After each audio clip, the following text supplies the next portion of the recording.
Hey, Starter Marriage fans, it's John. As listeners of the show, you probably know that I've been searching for a new outlet for my writing, especially at this time in my life that feels like an inflection point. So I'm launching a Substack called Wrong Man for the Job. There's a question I keep circling. How does masculinity, its expectations, rewards, and penalties shape who I've become and the relationships that I've built? I'm drawn to parts of it. I'm hurt by parts of it, and I want an understanding about myself that helps me raise a son with more freedom than I had. That includes writing about being a son myself. You see, for years, I've been on and off again estranged from my parents, and this has really weighed on me.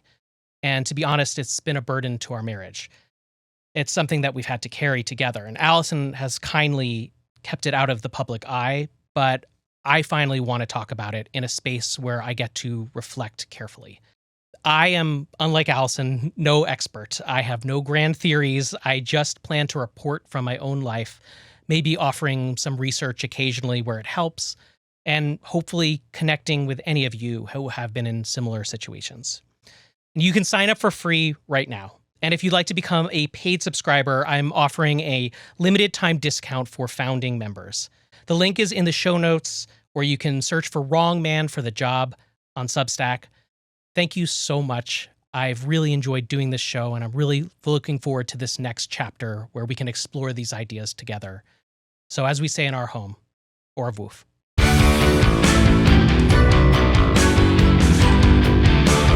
Welcome back to Starter Marriage, a show where we examine modern marriage from every angle, including our own relationship. I'm Allison Raskin, a New York Times bestselling author, relationship coach, and mental health advocate who convinced my husband to do this show with me. And I'm John Blakesley, Marina Del Rey's leading expert on water heaters. Tankless water heaters. You got a problem with your tankless water heater? You have a question about your tankless water heater. You come to me, John Blakesley, co-host of Starter Marriage, and I will give you an answer, because I have spent all of the last week talking with numerous plumbers. Yeah.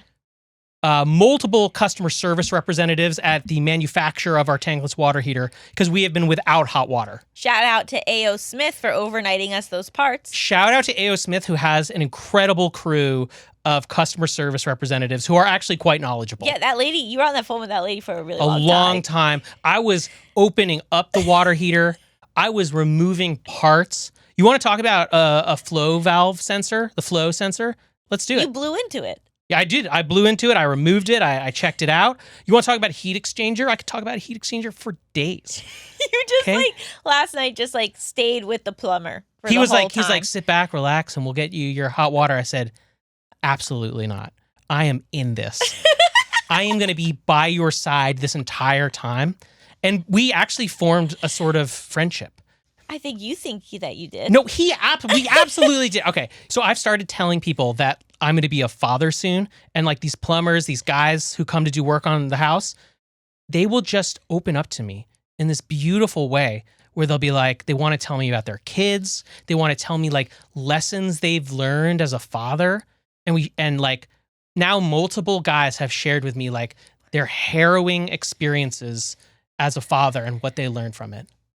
It's beautiful. It's beautiful. So I've developed an incredible knowledge base both on how to be a father and how to fix tankless water heaters.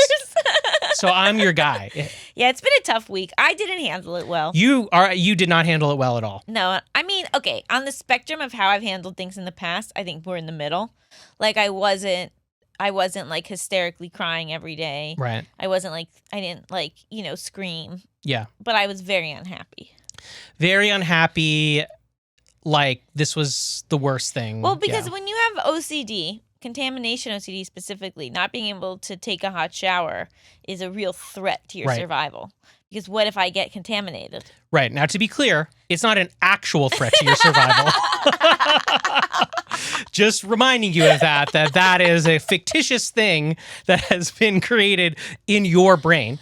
Well, but Monday I worked out thinking that it was going to be fixed that day, and then I didn't shower that whole day, even though I was sticky. Annoying, for sure. And- A threat to your survival? Absolutely not. Well, it was forced exposure therapy. Which is terrific. And I do want people to know that over the course of Monday through Thursday, I did take 2 showers. I just took them at my dad's condo, which was a whole ordeal. It took me an hour and a half each time to pack to get ready for that shower. Okay, let's talk about that. An hour and a half to pack for a shower? Allison, that's outrageous. Well, that's what are you packing? That's what as I explained to you, packing for 1 shower is the same as packing for 10 showers. Okay. It's not any easier just because it's 1 shower. And that seems to miss the point that packing for 1 shower shouldn't take 90 minutes.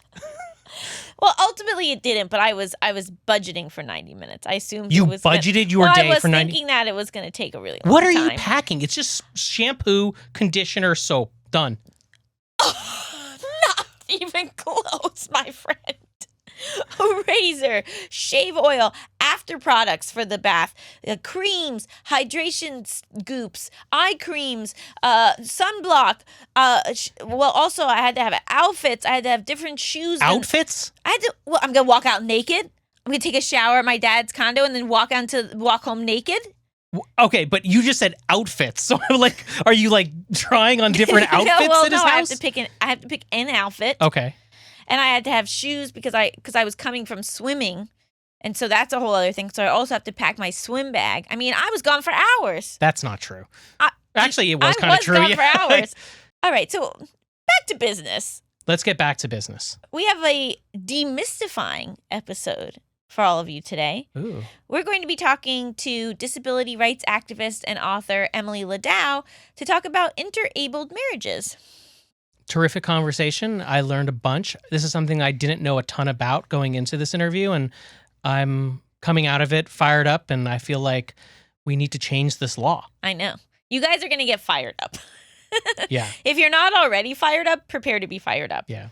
But before we dive into all of that, it's time for Marriage Moment. Da da do da dee dee da dee dee do do do da da. TM. Now that was like a real classic marriage moment. Like, I feel like that is the epitome of the songs that you usually do. What does an epitome mean? Like the most essential, Really? I think it hit a lot of different notes. I like how you kind of did the sing-songy of the TM. Mm. Yeah. So I think you did a really terrific job. I think that was a good combination of multiple Thank you. ones I there. appreciate Yeah, it. I think that's great. I'm going to do it different next time. I know. So speaking of song, my marriage moment revolves around a new tradition that you have introduced to our home. Oh my God. Can't believe we're talking about this. Actually, I'm so glad we're talking about this.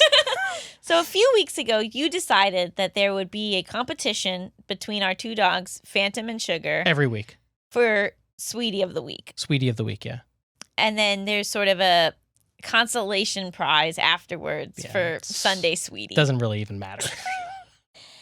And I love a little fun ritual, like a great competition. My issue a little bit with Sweetie of the Week is how clearly biased this competition is towards Sugar.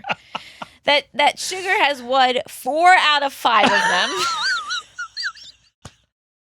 And that you are it's a rigged system because you prefer Sugar. No, that's not true, okay? First of all, you saying that Sweetie of the Week is a rigged system is basically the same thing as Donald Trump saying the election was stolen. No, that's not true. It is the exact same, and it actually has the exact same amount of harm. that the dogs are fighting with each other all week to be who can be sweeter. They care about this. There's inherently a problem with that. Do you see the that pride? You can't fight to be sweeter. Do you see the pride in the dog's eyes when I start? I've also invented a whole song. That's what I wanted to ask you to share with us now, is that you created an entire song. No, I'm not going to sing the song. No, you have to sing it. You have to. It's so good. I can't sing. Pull it up. Oh, this is so embarrassing. Okay, so this song, I can't sing, but this song for Sweetie of the Week is supposed to be like kind of like a smarmy Michael Bublé-esque. You don't need to justify it. It's very good. Welcome back. It's that time of week when we remember all the snuggles and the licks on our cheeks. Yes, the time has come to choose the strong from the weak. So kick back your paws while we take a peek to crown one of the sweeties who live by our feet. 'Cause it's time to choose the sweetie of the week. This week. That's the song I sing every Sunday morning. And the dogs come running. Well, sometimes. And they sit at my feet, and we kind of go back in time of who was sweet, who was not sweet, where deductions happened. And then we crown the sweetie of the week, and Sugar just plays to win. What can I tell you? If Phantom doesn't win this week, all legitimacy of this competition's out the window. Do you see how that is the same thing as Trump saying, if I don't win, then it was stolen? But, I finished my explanation in that he has an eye infection, and he has been such a good boy letting us put his eye drops in. And when you took him to the vet, he was a total sweetie, and you even texted me. And that's, I said, let the record show. Absolutely. But what I'm saying is that it's Friday, and anything can happen on Saturday. That's not fair, though, because it should be a buildup of the whole week. You can't. Sugar is so far behind this week. You play all 4 quarters, okay? There was one week where Sugar was so far ahead, and then Phantom on a Saturday had a day where he came neck and neck, and then she closed it Saturday night. All right. Okay. And so, yes, he's in the league currently, but I'm not saying it's over. Not until the fat guy sings his Sweetie of the Week song. If I was the judge of Sweetie of the Week, I would just alternate between them each week. Right. Well, then it wouldn't be a good competition. And they wouldn't take it seriously. It would be nice. They care about this, and they genuinely put in the time. And so, so then no one would do anything, and they wouldn't care at all. And the song would be completely meaningless. Okay, what's your marriage moment? I'm fired up about Sweetie of the Week. And so my marriage moment came this week. Yeah. When after you spent your 90 minutes getting ready and showering and swimming and all that, and you came back, you were not yourself. You were completely out of it. And we sat at our long breakfast table, and you were eating your yogurt, and you looked lost, like a completely like a woman lost in the woods, unsure of which way to go. And you looked at me with a spoonful of Greek yogurt, and you said, "Should I take a bite of this?" Being pregnant, I have often found meals to be incredibly exhausting. You approach meals where you're like, "Oh my God, it's lunch now. We got to get through lunch." And you take so long, and it was a moment where you were saying to me, I have ceded my decision-making authority about whether or not to per bite. And you tell me whether or not I'm going to take another bite. I needed you to take the wheel. And so I said, Allison, you put that goddamn spoon down right now. And you did. And I said, you're going to bed. And I put you to bed. Yeah. And I tucked you in over a blanket that we, so quote unquote contamination or whatever. It was a clean blanket. Yeah, whatever.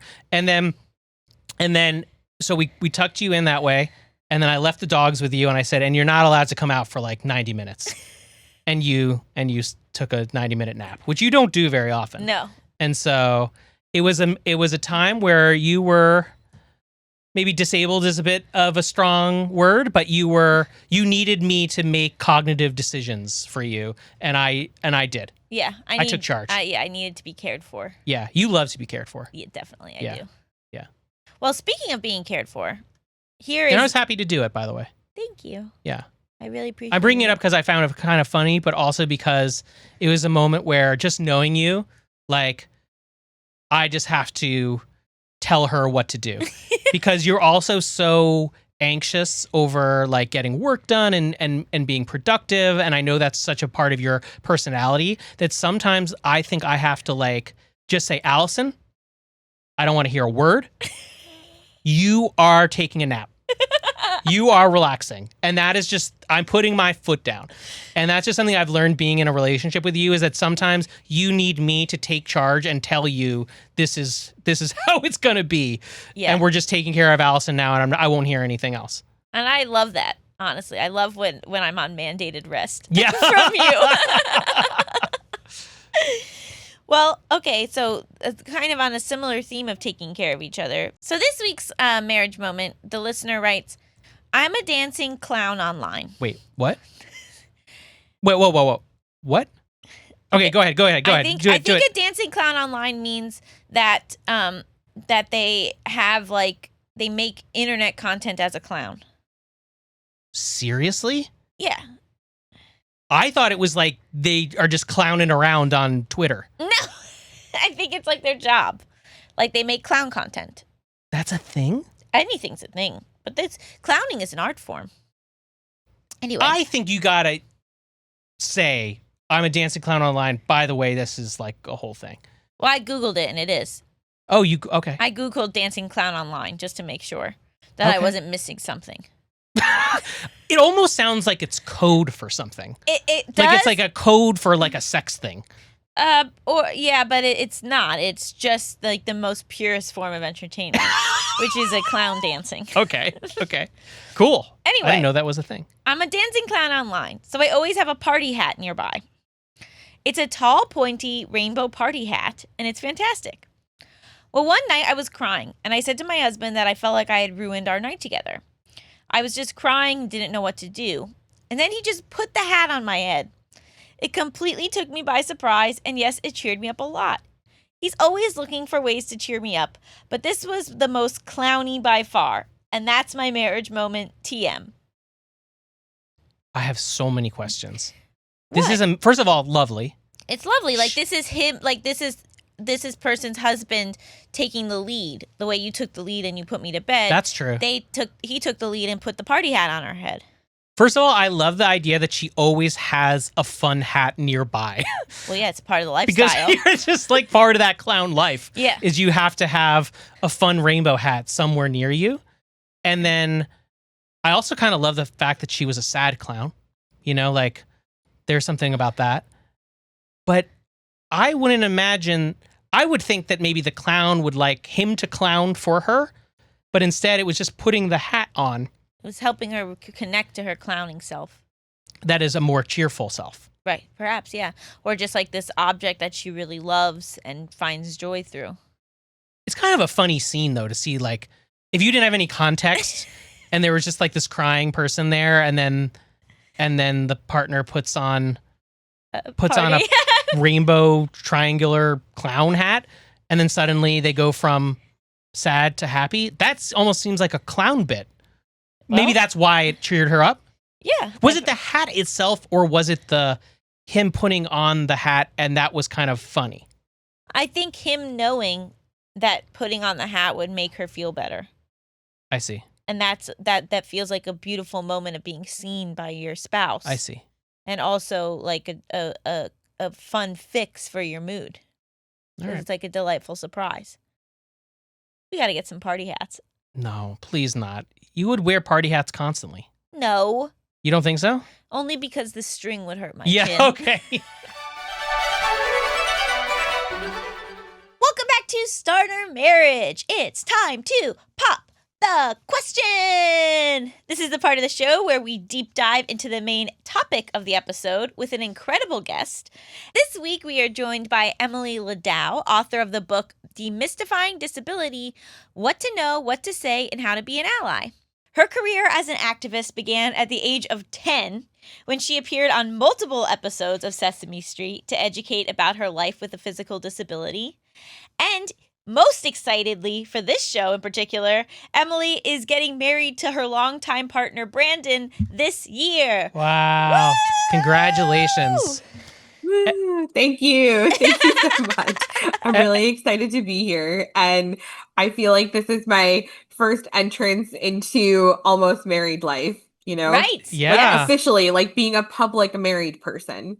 It's going to be huge for you. What I want to know is, at the wedding, is Cookie Monster coming? Is Big Actually, it's Bird, all The just Count. Muppets. The whole Yeah. thing is Muppets. No, people.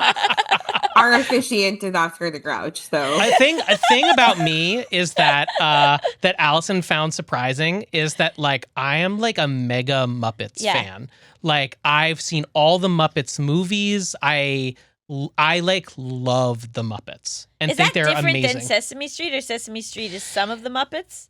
There's some. Go ahead, Emily. some You of probably them. know. They're like Yeah, some Muppets. I mean, there's other Muppets who are not on Sesame Street, but Sesame Streets are like the original Muppets, and Okay.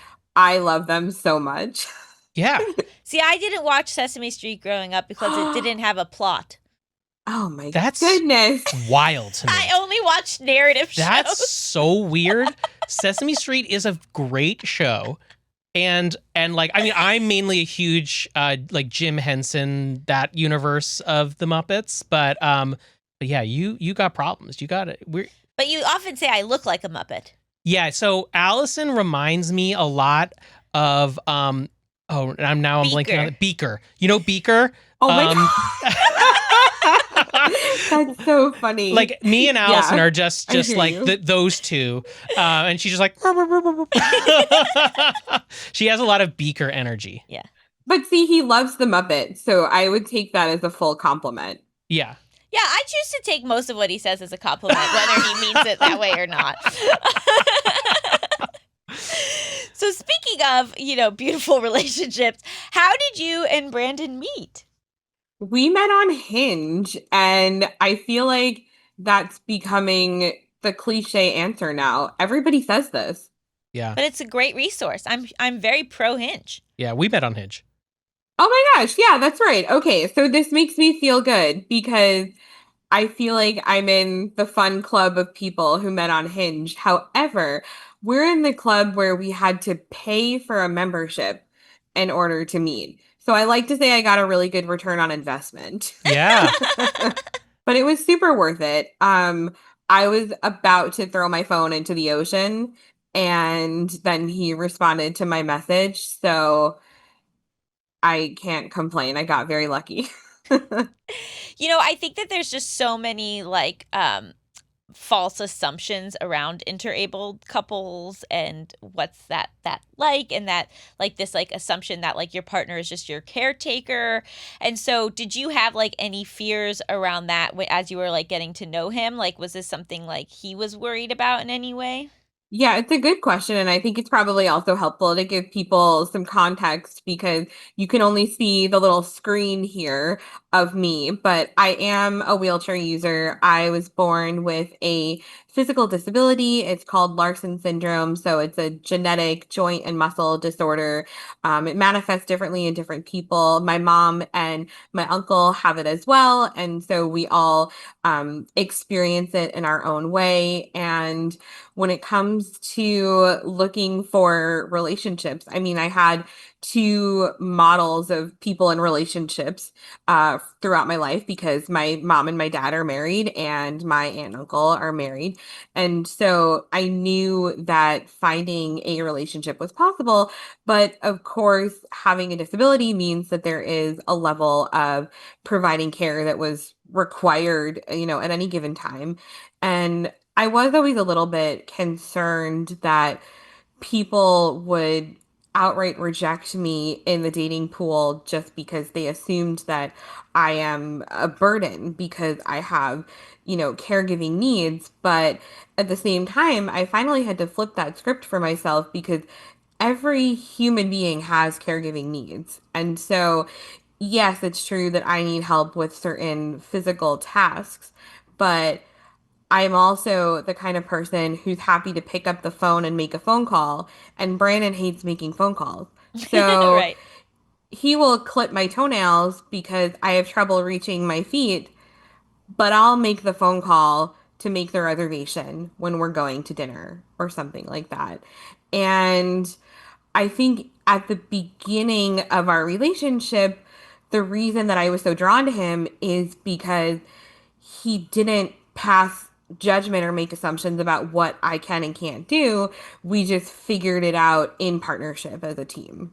I love that so much. And it's so true. Like, we're all helping each other all of the time. And this idea that, like, oh, I don't want to be a burden, it's like, that's part of it. Like, I'm often a burden to you, and you're a burden to me. I mean, and that's every day.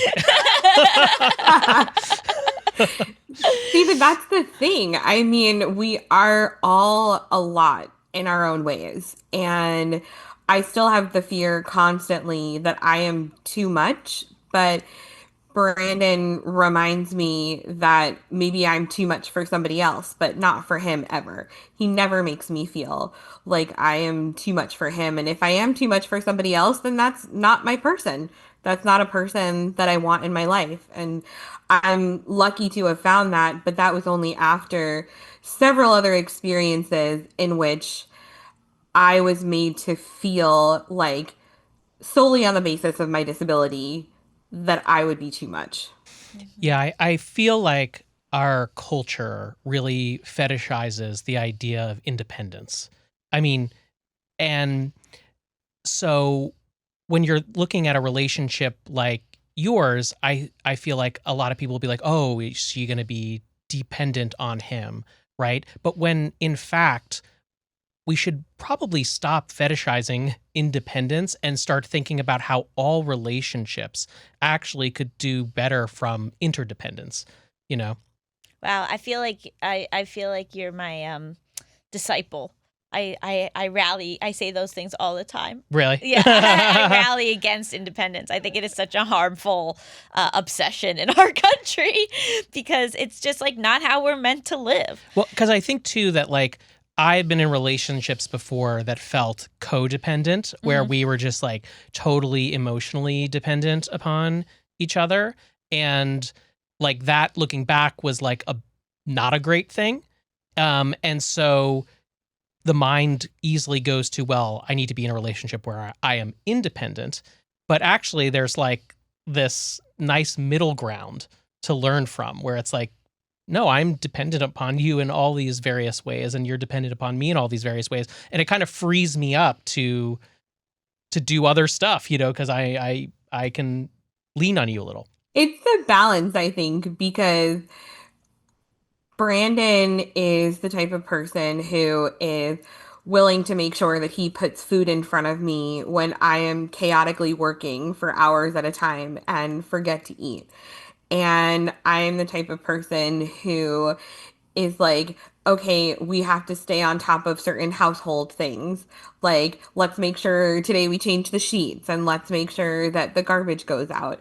And I think we have a healthy level of dependence on one another in the sense of nothing's going to get done if it's just us doing it ourselves. If we're together trying to figure out what needs to get done, it will get done. So leaning on him and him leaning on me just means that we're more functional as humans individually. Right.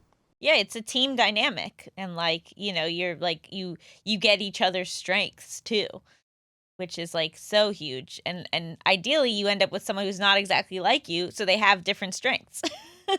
I'm wondering, you know, like if how people treat you guys just sort of in public, because I know that there is often people have like no filter and will just like ask very invasive, inappropriate questions when someone is disabled. And you know, I'm curious like how if you've had to navigate that and what that's been like, and if it's been like an issue between the two of you.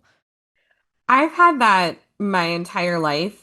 You know, first it was my dad is the patron saint of fathers and husbands because he has a disabled wife and a disabled daughter, and therefore he must be like the next coming of Jesus. And he's a fantastic guy, but certainly not Jesus. And um I'm Jewish, so you know, make of whatever, make of that Yeah, what so you what does will. that mean? Yeah. What does that mean? That What does radical that mean? heretic? Yeah. Jesus. And then in terms of past relationships, at one point I was dating someone who was also a wheelchair user, and then it was like, oh, it's so cute that you're dating your own kind. Oh my You god. know, Oh my I God. mean, truly, like I got comments like this. Then as I kind of went through other periods of dating in my life before meeting Brandon, again, everybody was treated as a saint for dating me, not realizing, you know, I also like to think I bring things to the relationship. And then when Brandon and I started dating, I think it wasn't so much that we got comments because I feel like our friends and family are sort of like evolved Yeah. enough to not make comments. But people in the periphery were asking questions. You know, it was like, how do you guys have sex? I And wondered if all of people those ask really you that invasive like questions. all the time, and that must it's like so inappropriate. It's just wild to me. I mean, at some point, I'm just going to be like, would you like a demonstration? Let me start an OnlyFans. Yeah. Yeah. Like, it's so bananas to me that people feel entitled to know that. But I think to them, they're like, oh no, does Brandon not have a sex life? Oh no, is Brandon just taking care of her all the time? And I think it points to the fact that people don't understand providing care in and of itself can be a really romantic experience. I mean, going back to the toenail thing, I know it's weird, but like Brandon makes it into a nice experience for me in the sense that he's like, let me make sure that I put some lotion on your feet afterwards so that they're soft. And like, I know that people probably don't want to hear this, but it's just a loving thing for me. It's like, he doesn't treat it like a chore. He's like, I Yeah. am doing something to take care of you. You can't do it for yourself. Rather than making it feel like some medical sterile thing, let me go get the pumpkin body butter that you really like. So now your feet smell like pumpkins. No, for me, like one of the reasons I knew like that John and I would were a good match and that like I felt comfortable, building a life with him was how he cared for me after my knee surgery. That like the intimacy of like you having to put my pants on Yeah. and like being in the Yeah. shower and you like having to like I'm like so afraid I'm gonna like collapse and sitting on the shower stool and you like handing me the different no offense, you weren't great at helping me in the No, shower. no. You just like I'm not a natural caretaker. no, you're not, but you try really hard. I'm patient. Yeah, very patient. Like because like for the first week after the surgery, my mom did all the showers for me, and like had like the sense of like, and now it's the shampoo, and now it's the whatever. But John, it was like he'd never seen a shower, No. and I had to be like, please this now, please that This But, like, sounds extremely familiar. yeah. But like you did it, and there was like and that you didn't make me feel like I was too much and that it was like, that like how like you never got like annoyed or resentful that I was like in, such an extreme state of dependence during that recovery. Yeah. And that was like, oh yes, this is marriage. Like, we weren't married yet, but I was like, this is partnership. Yeah, I mean, in all technicality, I'm not married yet either, but I think the second that you move in with your partner, Yeah. that dynamic starts to come to fruition. And so I've been living with Brandon since the beginning of 2024. And at this point, we already call each other husband and wife just to ourselves because we're so used to it. And I think the only thing that's going to happen when we get married is it's just going to reinforce the dynamic that we have. Yeah. Plus, also, the word fiance is like really obnoxious. Sucks as a word. Thank you. Yeah. Oh my God. I just went on this rant to somebody yesterday. I hate saying fiance. I cannot wait to be done with it. It's super obnoxious, and you're just like in this like liminal space where you have to like use this like French word like like suddenly you're speaking another language to describe your and like I whenever we'd have like workers over or something and like I would always just say my wife because it was what am I my fiance like I don't know it like it's like Yup. begging you to ask questions or like the other person to ask questions or something that Or you to don't be like, congratulations. when are Yeah. you getting married Yes. yes Oh my God. Yeah. So It's relatable. awful. I've taken to just saying partner at this point. Yeah. Can't wait to be done with fiance. But now the fun thing is when people already assume that we're married and we just get to run with it. But there's Yeah. a flip side, which is related to disability. We went to a cute little bookstore and I was flipping through a book And the owner of the bookshop said to Brandon, because he was like on the other side of the shelves, "Oh, that's your sister, right?" And I was like, "Girl, you just lost a sale." And I was like, "We need to leave." I didn't say this to her, but I just said to Brandon, I was like, "I can't be in here right now because this assumption Yeah. that I'm your sister and not your fiance or your partner is so frustrating. And if you don't know, you don't need to ask, because to me, that felt really infantilizing Mm-hmm. Yeah. and ignores the fact that, one, I don't look like him. And two, why do you need to assume that I'm his sister just because I'm in a wheelchair? Would you ask literally anybody else that question? Right. Normally, when you see a couple of any kind, especially like a heterosexual couple, of the same age, the assumption is it's a romantic partnership, not siblings. I also think that brother is kind of insidious in a weird way, because it's like you're assuming this person doesn't have a romantic partner, and even like friend, which maybe would be sort of neutral in or Mm. whatever. It's like, well, a friend doing this would be, wow, oh my god, what an amazing friend this would be to be helping this person. So it must be someone blood related to her who has an obligation, like I think that Yeah. it really reveals the like where people's heads are at. I think that's such a good point. It's like a nuanced and layered level of stigma. Yeah. Yeah.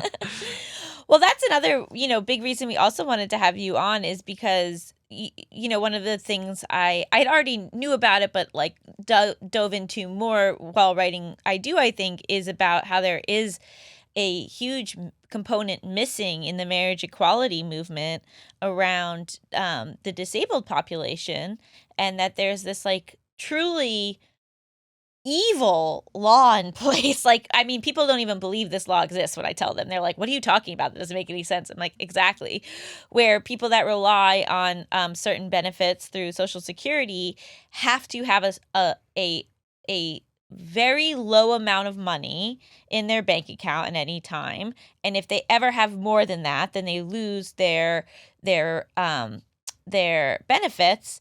So they often are unable to get married because then it's looked at as a joint income. And if their partner has a regular salary of any kind, they suddenly lose all of these really important benefits and the ability to live and be cared for. And so I'd love for you to just like, as kind of putting on your activist hat a little bit here, like just can you describe the situation a bit and like how kind of abhorrent it is? Yeah, and I should clarify that right now I'm lucky that I'm not in this situation. However, there have been other points in my life in which I was also subjected to an asset limit simply to get the support that I needed. And so while I'm not speaking to it from current personal experience, I do know it well from previous experience. And essentially, it shows that this kind of stigma towards disabled people being in a happy and loving relationship is written into the law, because there is the assumption that all we are is dependent and that we are not looking for ways to enjoy our lives like anybody else. And so the risk that you take simply because you want to have a relationship and get married like any other non-disabled person is losing access to the support that you need in order to survive. And so what happens is disabled people will often end up living apart and doing whatever they can, even if they are in a relationship, to try to make sure that it doesn't seem like they're in a relationship, like they're having joint finances. They can't legally get married because that immediately jeopardizes things for them. And there's a really great documentary about this. It's called Patrice on Hulu. And I really recommend watching it because it just humanizes it so much. It's not just a data point. There are real people who wake up every morning in love and can't fully be together in the way that they would like to because the law says you're no longer worthy of us supporting you if you do something so human as get married. And that's devastating to me because we have endless conversations about the importance of marriage equality, but marriage equality should be marriage equality for all people. And of course, this includes LGBTQIA plus people, but many disabled people are being left out of that equation. And we're not going to reach a point of full marriage equality until we stop putting these ridiculous, arbitrary asset limits on people just for committing the crime of falling in love and wanting to get married. I mean, I find the asset limits to be problematic even if you're single. Like why do you need to be living, below the poverty line in order to get benefits is a really ridiculous point of view for our government to have. But I am like curious, like was there a push at any point, during the big marriage equality movement to include disabled people as part of that, or was it like right now we are focusing on the LGBT component of this? I think that it was disabled people who really came to the forefront of the conversation and said, hey, if we're talking about marriage equality, we need to be looking at it on a much broader spectrum. And since then, there's been a movement towards advocating for marriage equality for disabled people through some, pretty visible protests. Like I believe that they did this really big group wedding that they show in the documentary that I was mentioning, where several disabled couples got together and they were in Washington, D.C., and they were, making the spectacle of committing their love to one another. And so kind of playing off of a lot of the ground that had already been broken by LGBTQIA plus equality movements and saying, we are here too, and we also belong in this conversation. And I don't think it needs to be that either or, but very much a both and. Like this umbrella can fit everyone under it to have this conversation. And I think that there have been some disabled people who have really, really been leading the charge on it. I wonder if you could talk about the benefits. Like, what do people need to survive, to get through their lives? Like, what do these benefits look like? Because benefits is a little abstract, and I wonder if we like ground the conversation in like what is being denied from people. It might illuminate things. Yeah, I think it's really important to understand that benefits look like a limited amount of cash provided to a person or to a family on a monthly basis based on their income. And so that could be things like SNAP, which is, the Supplemental Nutrition Assistance Program. It could be things like receiving health insurance and having access to a home health attendant or something like that. And so the benefits are not here's a bunch of money so that people can go on a frivolous fancy vacation. These benefits are you need to have access to housing, food, clean water, basic health care, things like that. So the choice literally becomes, do I get the bare minimum that I need to survive, or do I go about living my life like I should be allowed to? Right.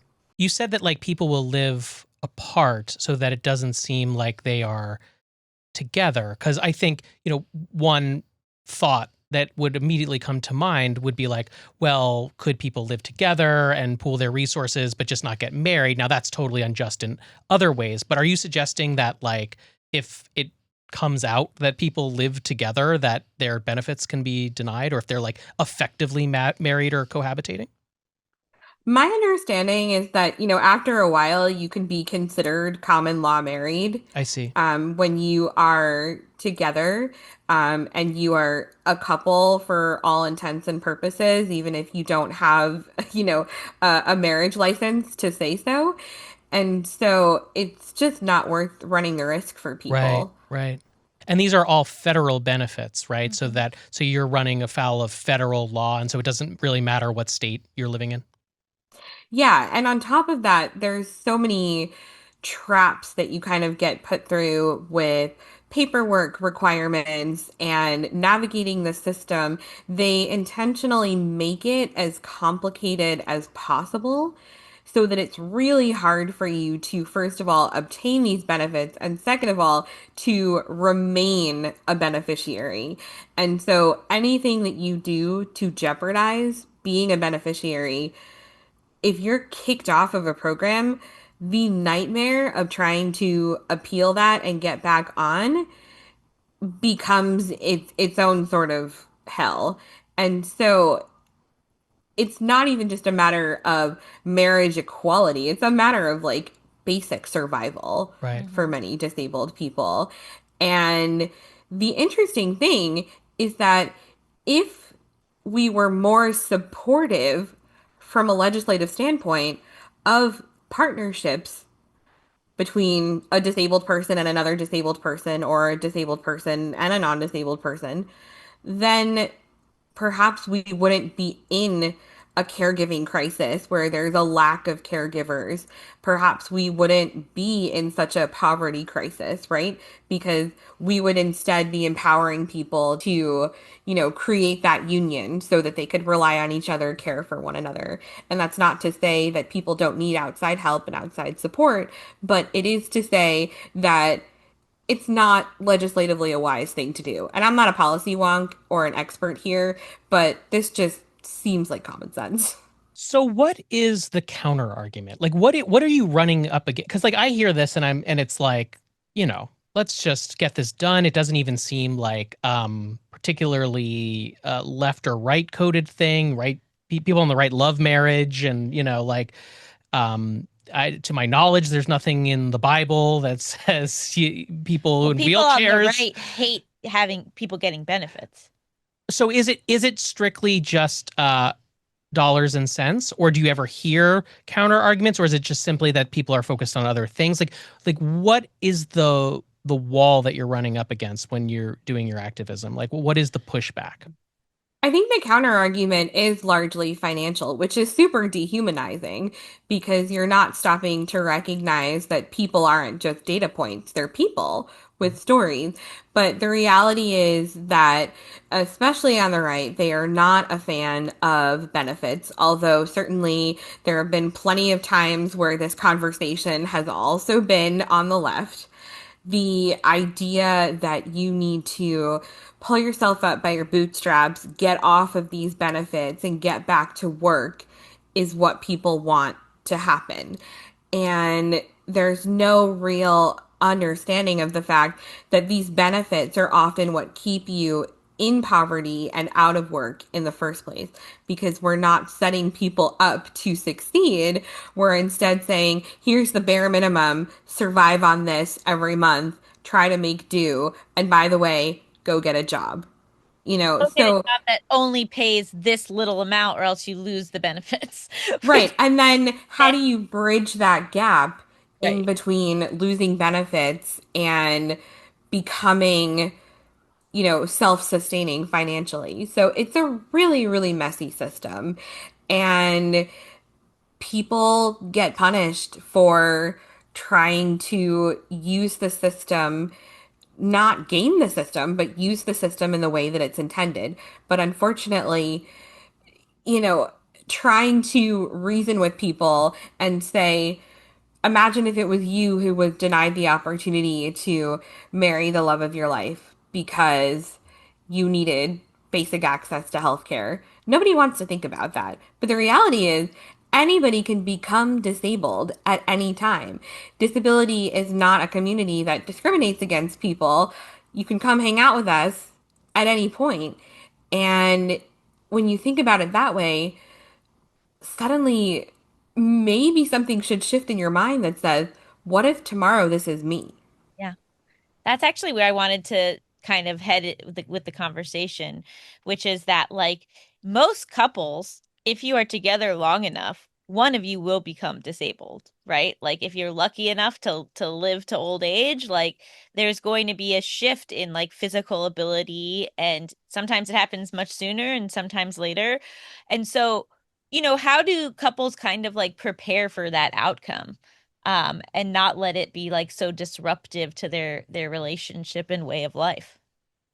I think that requires multiple levels of change. I mean, the first obviously being systemic, which no one person is going to be able to achieve. But right now, we exist in a world where we are not forward thinking about disability at all. And we just assume that we're either immune to it or it's not going to happen to us.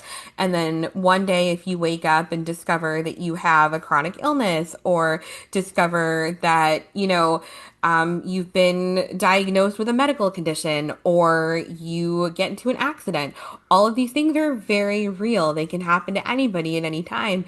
But we go around thinking that we just are never going to encounter that we're all, immortal superhumans. A lot of conversations that Brandon and I have right now are around where are we going to live more permanently because we have a lovely apartment, but it's certainly not going to serve our purposes in the long term. And one of the things that's a priority for us is aging in place. And when you are 34 years old, we're both 34. I mean, people are like, who wants to think about retirement right now? Who wants to think about that at all? But we need to have a home that bare minimum has ramps, yes, but also has a kitchen that I can navigate, that has a shower that I can get in and out of, right? So we're thinking about these things actively right now. And society is not thinking about these things actively, which is why so many homes are inaccessible. But if we had a mentality shift and we said, instead of waiting until people either age into disability or become disabled and then end up in crisis and have no access to care, we could instead create more accessible housing right off the bat so that people don't feel like they need to suddenly uproot their lives and relocate when something happens, which it inevitably will. So it sucks to think about. It really does. But thinking about it now makes it just a little bit easier later.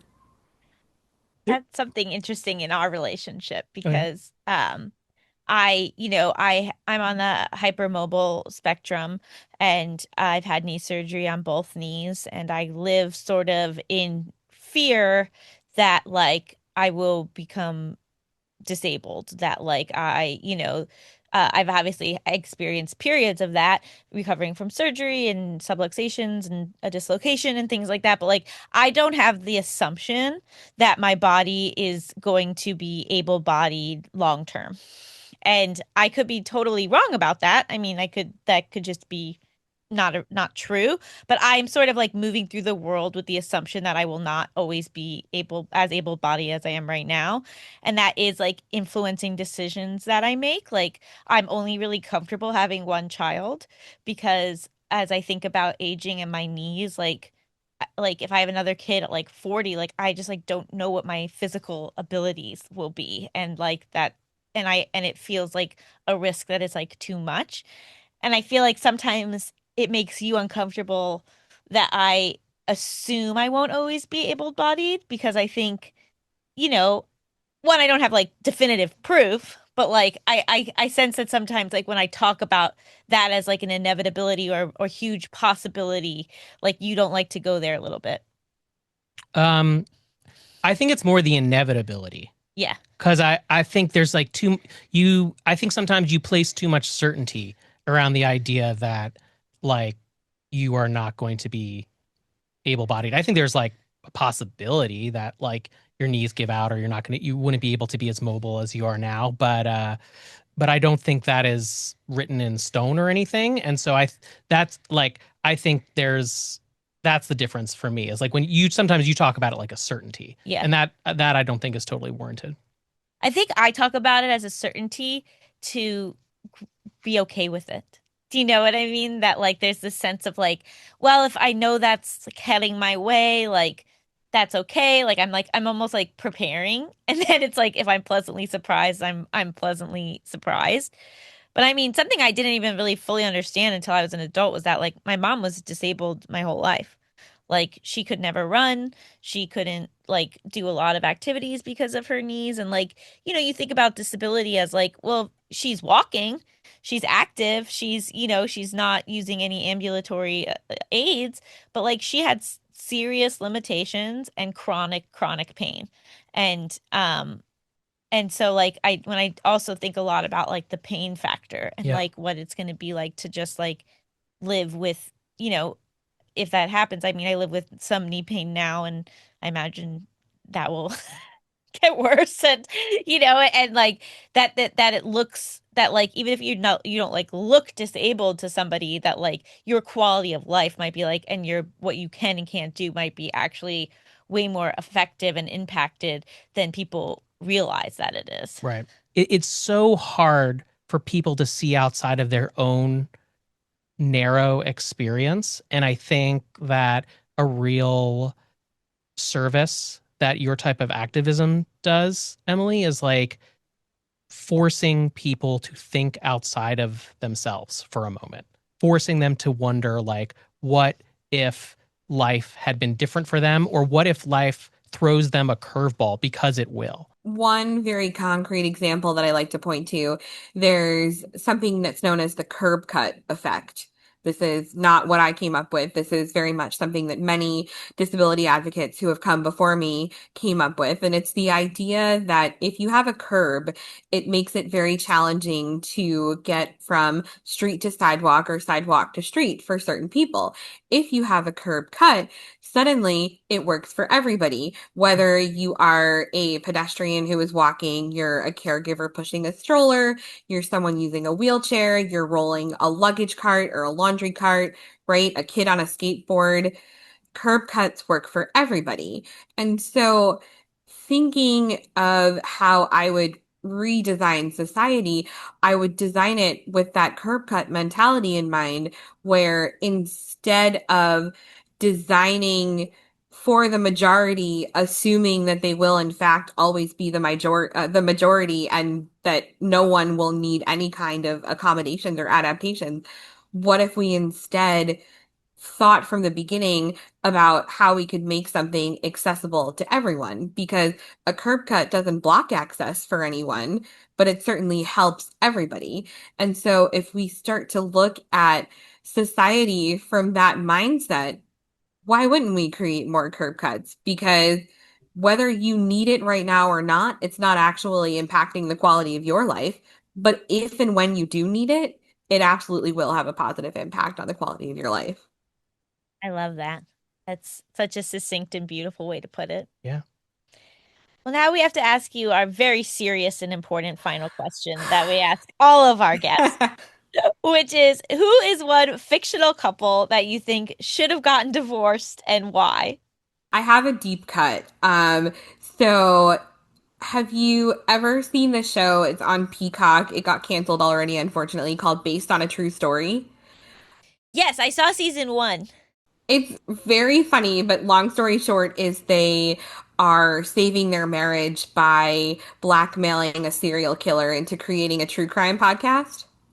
Yep. And that couple, Ava and Nathan, like obviously there would be no fictional TV show if they broke up in the first episode, but they need to get a divorce, because if your options are have a crappy relationship or start a true crime podcast with an actual serial killer, maybe examine your life choices.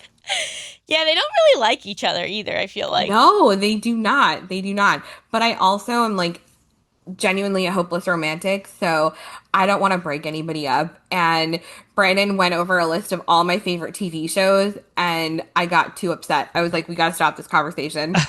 I can't. You know what's so everybody, funny? everybody needs to be happily married. As a hopeless romantic myself, I want to break so many people up because I'm like, you could do so much better. There's there's such better options for you out there than what's going on. That's probably a much healthier way to look at it. Thank you so much for joining us. Where can people follow you and get your book and all of the wonderful things you do? Oh my gosh, this was a joy. Don't tell anyone else. This was one of my favorite podcasts I've ever been on. Oh my God. Just kidding. You can tell everyone. You can find me pretty much everywhere at Emily Ladau. I'm on, the Instagram. What other fun things do kids do these days? I'm not cool anymore. Instagram's where it's at. Or I have a Substack called Words I Wheel By. And yeah, that's about it. But I'd love to keep chatting more with people about this because I'm really passionate about it. So I loved getting to do this with you today. Oh, thank you. We were so honored to have you. She was wonderful. Yeah, terrific. Did you learn anything new? Absolutely, yeah. Yeah. Yeah. That was an interesting question when you were like, but why would anyone be for this? Oh, you mean against it? Yeah. Yeah, or like, yeah, why would anyone how do people even fight back? Because it's such a horrible take to have. It's just like the cost. Yeah, it's always the cost. It's time now for the final segment of our show. Oh. My original and soon-to-be patented game, Stay or Leave. This is a game where I present John with a hypothetical scenario that could happen in the future, and he decides if he would stay with me or leave me because marriage is a choice, not a trap. All right, let's do it. How many views do we have to get to start selling that as merch? Leave a comment if you would want a marriage is a choice, not a trap mug. Or a keychain. A keychain. Bumper sticker. Are people still using keychains that much? I like keychain. All right. I've never seen you use a keychain in my life. That's not true. I have a keychain. For what? For what keys? Car keys. I used to have a car.